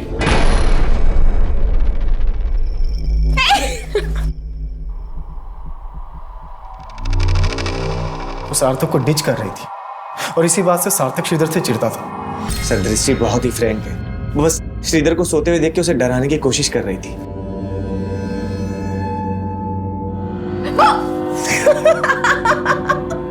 डर गए ना तुम? Get up, it's Sunday. Don't waste your day. उठो। सर निमेश के दिमाग में कचरा भरा हुआ, वो मुझे हमेशा भड़काने की कोशिश करता था। मुझे जितना ट्रस्ट दृष्टि पे था उतना ही श्रीधर पे। सर आपको यकीन नहीं होता तो आप दृष्टि से पूछ लीजिए।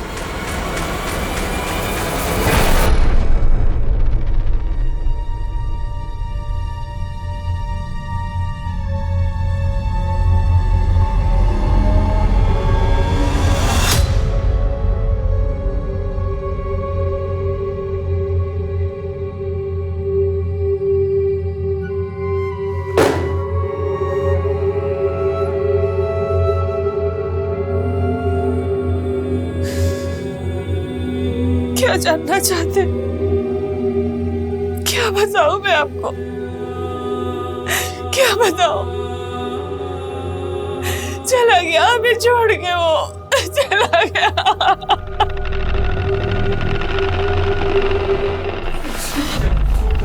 तो इतने दिनों से तुम मुझे फॉलो कर रहे थे, और मुझे लग रहा था कि कोई और मुझे स्टॉक कर रहा है, मेरा पीछा कर रहा है, मुझे तरह तरह के मैसेजेस भेज के मुझे परेशान कर रहा है, लेकिन ये सब तुम कर रहे थे। क्यों महेंद्र? चुप! क्या समझदार बनने की जरूरत मत कर।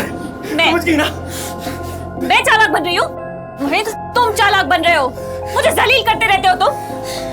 ये सब तुम मुझसे छुटकारा पाने के लिए कर रहे हो ना? कर रहा था, छुटकारा पाने के लिए कर रहा था, ठीक है? लेकिन अब मैं तुझे एक बात बता रहा हूँ, मैं तुझे ना तेरे इरादों में कामयाब नहीं होने दूंगा, चाहे कुछ भी हो जाए। पेपर्स में मारना तूने, देख लूंगा तुझे मैं। निमेश और सार्थक दोनों अलग अलग कहानी सुना। लेकिन जब श्रीधर का फोन ऑन हुआ तब निमेश और सार्थक हमारे साथ थे, राजेश भी हमारी कस्टडी में था। तो फिर वो कौन होगा जिसने श्रीधर का फोन ऑन किया होगा? सर दृष्टि, शायद वो भी शामिल हो सके। सर आपको गलतफहमी हुई है, श्रीधर का फोन मेरे पास क्यों होगा? पर तुम ये तो मान रही हो ना कि तुम श्रीधर को पसंद करती थी। सर मैं पसंद करती थी श्रीधर को, लेकिन सिर्फ एज अ दोस्त, उससे मेरा अफेयर नहीं चल रहा था। लेकिन निमेश तो कह रहा है कि सार्थक तुम पे और श्रीधर पे शक करता था। सर सार्थक का मुझ पर विश्वास था, ही ट्रस्टेड मी लाइक एनीथिंग। कहीं ऐसा तो नहीं है कि ये बोल के तुम सार्थक को बचा रही हो और निवेश को फंसा? सर मैं किसी को नहीं बचा रही हूँ, मैं सिर्फ वही बोल रही हूँ जो मुझे लगता है। सर श्रीधर के कॉल रिकॉर्ड चेक किए मैंने। दृष्टि के अलावा श्रीधर की रंजीता नाम की लड़की के साथ भी काफी बातें होती थी। कौन है रंजीता? उसके अंडर काम करती थी। श्रीधर और रंजीता का कोई चक्कर, अफेयर वगैरह? अफेयर का तो कोई हिंट नहीं मिला है, बस इतना पता चला है कि श्रीधर के बाद उसकी पोस्ट की सबसे बड़ी दावेदार थी। सर श्रीधर और मैं सिर्फ कलीग्स थे, हमारा कोई अफेयर नहीं चल रहा था। कॉल रिकॉर्ड चेक किए हमने तुम्हारे। ऑफिस के बाद जब जब तुम श्रीधर को फोन करती थी, उसके बाद राठौड़ तुम्हें फोन करता था। क्या चल रहा था ये? देखो कुछ भी छिपाना मत हमसे। मालूम है हमें राठौड़ के साथ तुम्हारा होटल में आना जाना था, और जब जब तुम उसके साथ होटल में आती जाती थी उसके बाद श्रीधर को फोन करती थी। क्या खिचड़ी पकड़ी थी है? सब मैंने जो किया वो राठौड़ के कहने पे ही किया। क्या करवा रहा था राठौड़ तुमसे? सब राठौड़ ने श्रीधर के ऐप को अपना बना के प्रेजेंट किया था, इसीलिए श्रीधर उसे धमकी दे रहा था। कैसे धमकी? सब श्रीधर उससे बदला लेना चाहता था और राठौड़ मुझे यूज करना चाहता था। मतलब किस तरह से तुम्हें यूज करना चाहता था? सर वो चाहता था कि मैं ये पता लगाऊं कि राठौड़ को लेके श्रीधर के दिमाग में क्या चल रहा है, इसीलिए मैं उससे बात करती थी। श्रीधर तुम राठौड़ को इग्नोर करो, इसी में तुम्हारी भलाई है।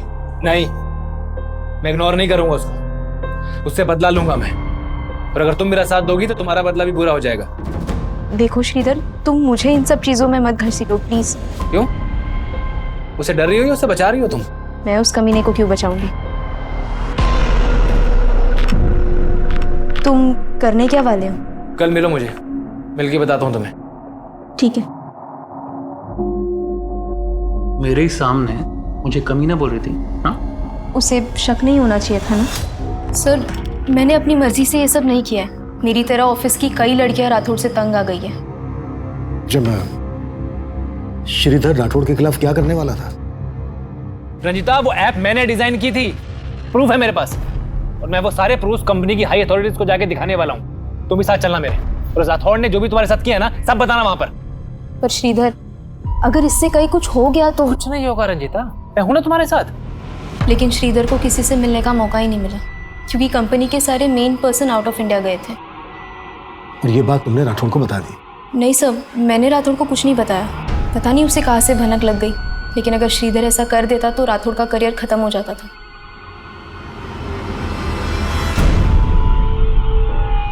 गाइस, ये रंजीता अभी तक आई क्यों नहीं है? फोन भी नहीं उठा रही है। यस सर, ये सब आप क्या कर रहे हैं? I think there is a misunderstanding. Sir मेरे एम्प्लॉयज के सामने।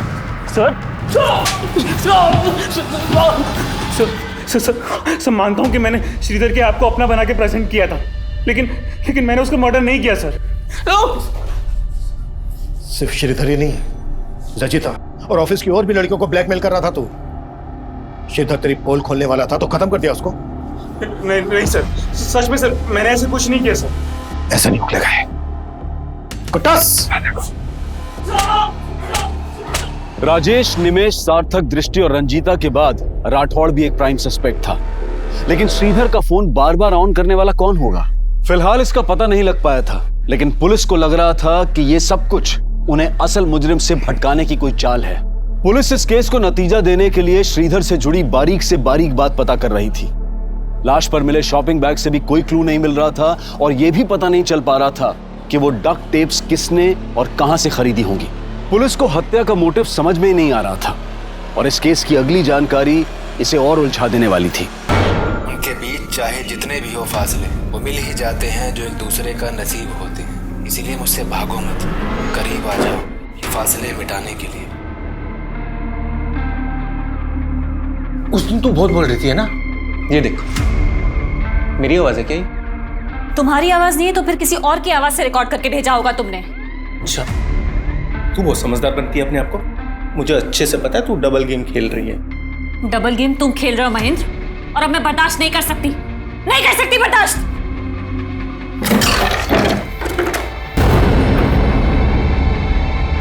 क्या है यार? देविका, देविका चाहिए ना तुम्हें मुझसे? छुटकारा चाहिए ना? हाँ तो मार दो मुझे, मारो, मार दो मुझे। हटना।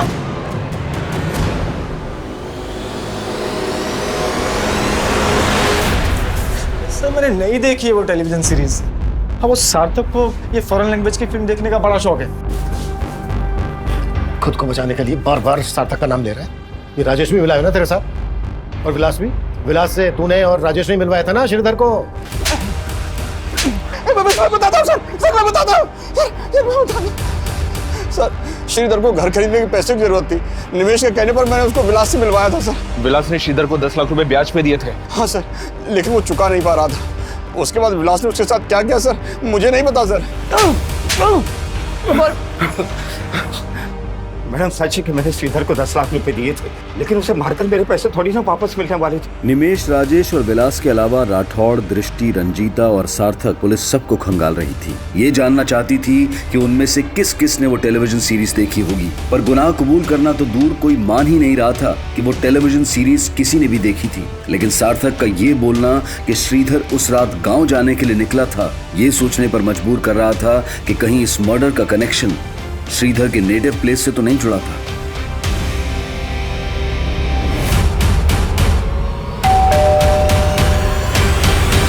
श्रीधर के दोस्तों ने आपसे झूठ कहा है, तो अगर यहाँ आता तो हमें बताता जरूर। श्रीधर यहाँ 1 महीना पहले भी आया था। ये बात आपने हमसे कहाँ बताई? और जब 1 महीना पहले श्रीधर यहाँ आया था तो बहुत कुछ ऐसा हुआ था जो एक माँ होने के नाते आपको हमें बता देना चाहिए था, लेकिन आपने हमें नहीं बताया।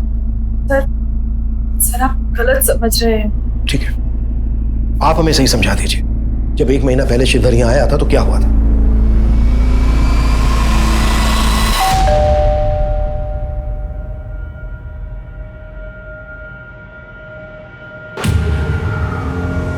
पापा, मैंने आपको कितनी बार समझाया कि आप चाचा पे भरोसा मत कीजिए। आप है कि समझने को तैयार नहीं है?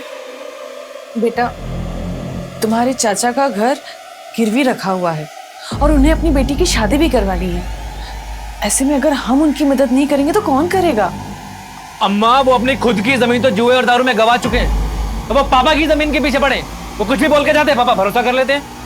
लेकिन इस बार मैं चाचा को समझा के जाऊंगा कि वो आप दोनों से दूर रहे बस। श्रीधर शुरू से ही अपने चाचा को नहीं पसंद करता था,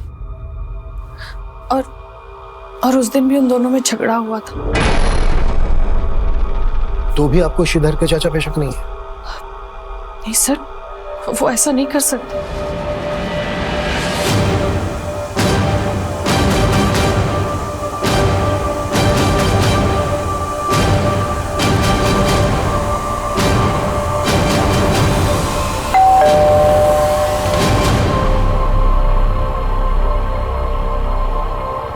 सर कैसी बात कर रहे हैं आप? श्रीधर मेरे बेटे के जैसा था।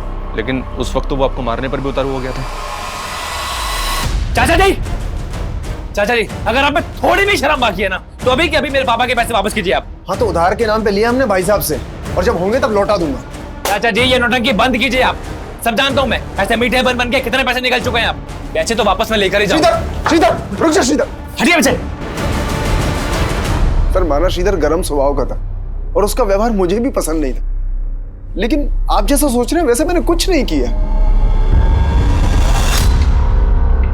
कौन हो सकता है वो जिसने इतना परफेक्ट मर्डर किया कि अभी तक हम कोई क्लू नहीं ढूंढ पाए? सर श्रीधर का मोबाइल फिर से ऑन हुआ है, उसी एरिया में जहाँ पहले ऑन हुआ था। वो जो कोई भी है, इस बार बचना नहीं चाहिए। सर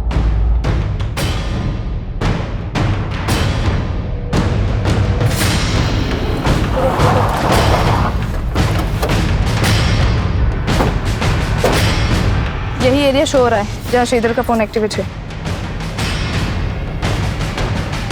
ए बेटा, इधर आ। और ये मोबाइल किसने दिया तुझे? कहाँ से मिला? मुझे ये किसी ने नहीं दिया, मुझे तो ये गिरा हुआ मिला था।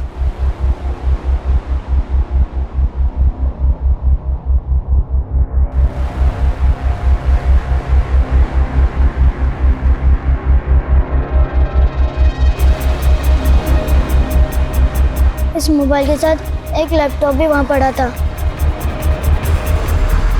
घर कहाँ है तेरा? सर, जिस एरिया से उस बच्चे को श्रीधर का लैपटॉप और मोबाइल मिला था, उसी एरिया से श्रीधर की लाश मिली। हो सकता है वो बच्चा किसी के कहने पे झूठ बोल रहा हो।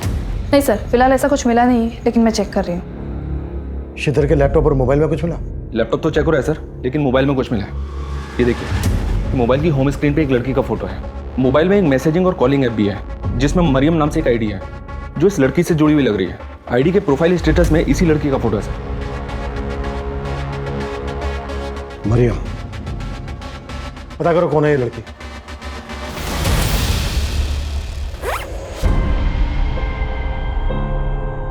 अब मेरे पीछे आने की गलती मत करना, समझे?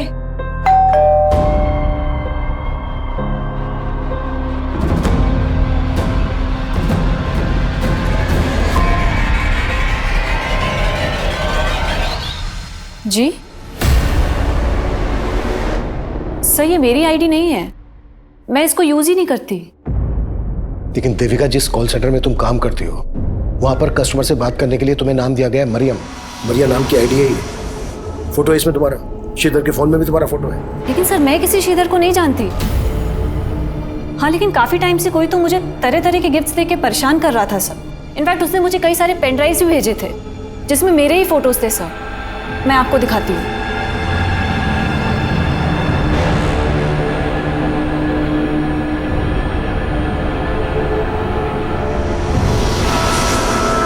ये देखिए सर। उनके बीच चाहे जितने भी हो फासले, वो मिल ही जाते हैं जो एक दूसरे का नसीब होते हैं। इसीलिए मुझसे भागो मत। सर, मैं खुद तंग आ गई थी इस सबसे। इनफैक्ट इसी वजह से मेरे और मेरे हस्बैंड के बीच में झगड़ा हो रहा था। सर ये सही बोल रहे सर, मैं इससे काफी परेशान थी। कहीं ऐसा तो नहीं है कि ये परेशानी जड़ से हटा दी, इसी वजह से खत्म कर दिया श्रीधर? सर ऐसा कुछ नहीं है, आप गलत सोच। हाँ बोलो। सर, श्रीधर के लैपटॉप में भी कुछ मिला है। सर, श्रीधर के लैपटॉप में श्रीधर की ईमेल आईडी का पासवर्ड डिफॉल्ट सेटिंग पर था। सर, मेल आईडी पर क्लिक करते ही मेल बॉक्स ओपन हो गया। और सर, ये इस आईडी पर लगातार वो कई ऐसे मेल्स कर रहा था जो शक करने जैसे हैं। श्रीधर ने अपना लास्ट मेल इसी मेल आईडी पे किया था।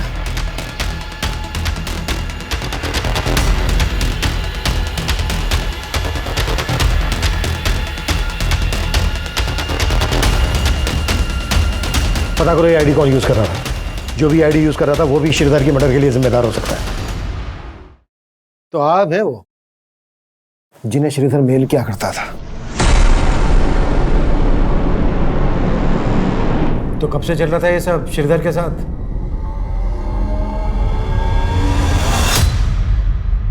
हेलो, मेरी बात श्रीधर राव से हो रही है? हाँ जी, आप कौन? सर, पीवीडी बैंक की तरफ से आपको क्रेडिट कार्ड का ऑफर है, क्या आप इंटरेस्टेड है? तो पहली बार मैंने और श्रीधर ने एक दूसरे से बात की थी। श्रीधर ने काफ़ी देर बात करने के बाद मुझे अगले दिन फिर से कॉल करने के लिए कहा। सर, कल आपसे बात हुई थी, आप क्रेडिट कार्ड लेने में इंटरेस्टेड है ना? जी, क्योंकि आपकी आवाज़ बहुत प्यारी है। क्या कहा सर? नहीं, कुछ नहीं। अच्छा, आप मुझे कल फिर फ़ोन कीजिएगा ना? अगले दिन भी हमारी काफ़ी देर तक बात हुई, फिर उसने अचानक से बोला कि ठीक है, मैं आपका ये कार्ड ले लेता हूँ, लेकिन आपको भी मेरी एक शर्त माननी पड़ेगी। कैसी शर्त सर? आपको मुझसे दोस्ती करनी पड़ेगी। सर, पहले तो मुझे बहुत अजीब लगा, लेकिन श्रीधर से बात करने के बाद मुझे उससे बात करना बहुत अच्छा लगने लगा। और उससे बात करने के लिए तुमने मरियम नाम की फेक आईडी बनाई। देविका तुम्हारे कॉल सेंटर में काम करती थी। श्रीधर से बात करने के लिए तुमने देविका के कॉलिंग नेम का इस्तेमाल किया, मरियम। सर, उससे अपनी असली पहचान से बात करने से डर रही थी मैं। मुझे बिल्कुल भी अंदाज़ा नहीं था कि हम दोनों एक दूसरे से बात करते करते इतना क्लोज आ जाएंगे, एक दूसरे को इतना समझने लगेंगे। हम दोनों एक दूसरे से हर बात शेयर करते थे। उसके बाद श्रीधर ने मुझे शादी के लिए प्रपोज कर दिया और मुझसे मिलने की जिद करने लगा। मरियम, प्लीज मना मत करो। तुम समझ नहीं सकती हो मैं तुमसे मिलने के लिए कितना बेचैन हो रहा हूँ। मैं भी तुमसे नहीं मिल सकती हूँ। मिल नहीं सकती हो तो कम से कम अपनी फोटो तो शेयर कर सकती हो। सर, मैं बाकी लड़कियों जैसी सुंदर नहीं दिखती, इसलिए मुझे डर था कि वो मुझे देखेगा तो मुझे रिजेक्ट कर देगा। इसलिए तुमने देविका के फोटो उसको भेज दिए।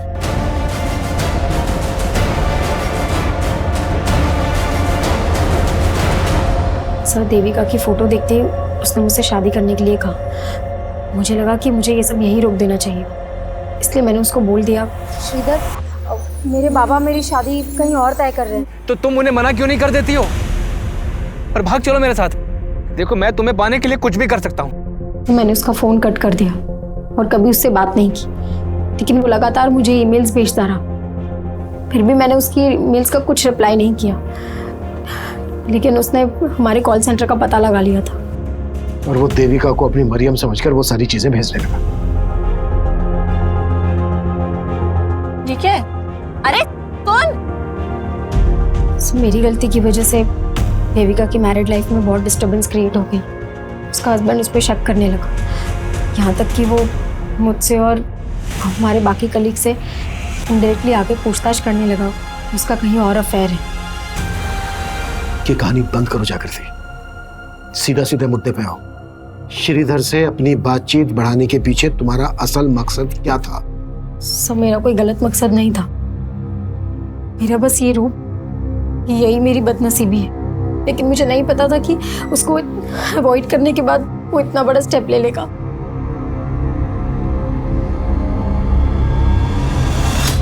सर मैंने चेक किया लेकिन ऐसा कुछ मिला नहीं जिससे लगे कि लड़की श्रीधर से कभी मिली होगी। लेकिन सर जिस टेलीविजन सीरीज से वो क्राइम सीन इंस्पायर्ड है उसकी डीवीडी श्रीधर की रैक में मिली डीवीडीज में भी थी। श्रीधर ने अपने आखिरी मेल में उस लड़की के लिए लिखा था, अब मैं तुम्हें कभी परेशान नहीं कर पाऊंगा मरियम, खुश रहना, मैं जो करने जा रहा हूं उससे कभी तुम्हें कोई आंच नहीं आएगी।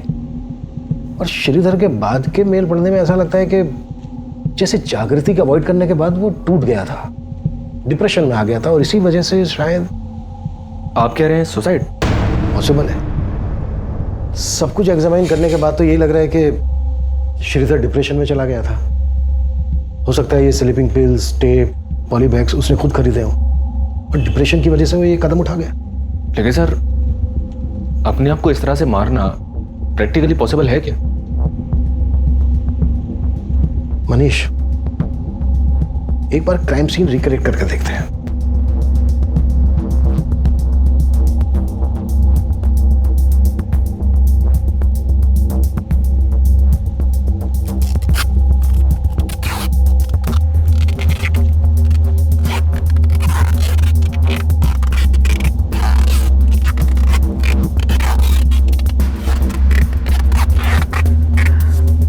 नहीं सर, इससे ऊपर नहीं हो पा रहा है। ठीक है, उसका भी शायद यहीं तक था।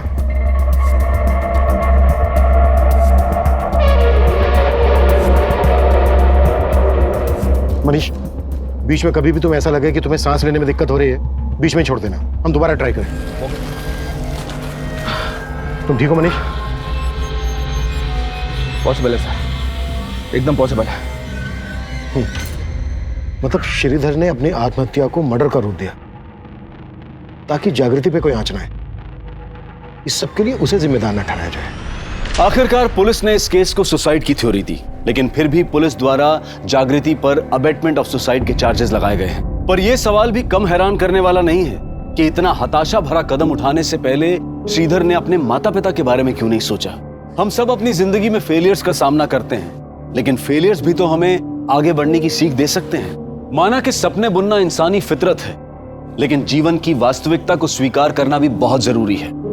सच्चाई से भागने की बजाय उससे लड़कर ही हमारा संघर्ष सफल हो सकता है।